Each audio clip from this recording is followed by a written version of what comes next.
अस्सलामु अलैकुम वरहमतुल्लाहि वबरकातुह। एक दोस्त ने पूछा कि वुज़ू करते हुए हाथों को कूनियों समेत धो लिया, उसके बाद जल्दी थी या किसी वजह से फिर 3 बार हथेलियों पर पानी लेकर जो पीछे की तरफ कूनियों की तरफ पानी गिराते हैं वो गिराना भूल गया, तो क्या इससे मेरा वुज़ू हुआ या नहीं। तो सवाल बड़ा अहम है और इसका जवाब बड़ी तवज्जो से सुनने वाला है। याद रखिए कि वुज़ू में हाथों को कोहनियों समेत एक बार इस तरह धोना कि इस हिस्से पर पानी के कम अज़ कम 2 कतरे बह जाएं, कोई एक बाल भी खुश्क ना रहे, ये फ़र्ज़ है। और 3 बार ये अमल दोहराना सुन्नत है।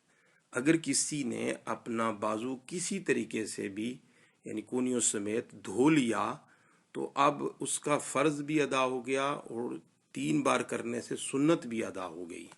अब उसके बाद किसी शख्स को ये इजाज़त नहीं है कि वो हथेलियों पर पानी लेकर फिर 3 मरतबा पीछे की तरफ उस पानी को बहाए।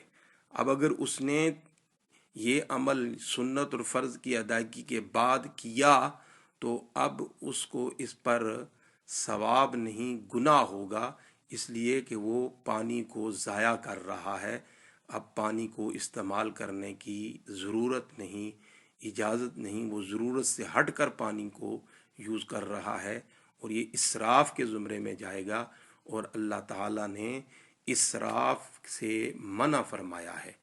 तो इस चीज़ का ख्याल रखें, जब आपने 1 मरतबा बाजुओं को कोहनियों समेत धो लिया और 3 बार उस पर पानी बहा दिया तो अब उसके बाद हथेलियों पर पानी रख के पीछे की तरफ पानी छोड़ने के अंदर गुनाह होगा, सवाब नहीं होगा। इससे बचना चाहिए। हाज़ा मा फ़हिमतु वल्लाहु व रसूलुहु आलम।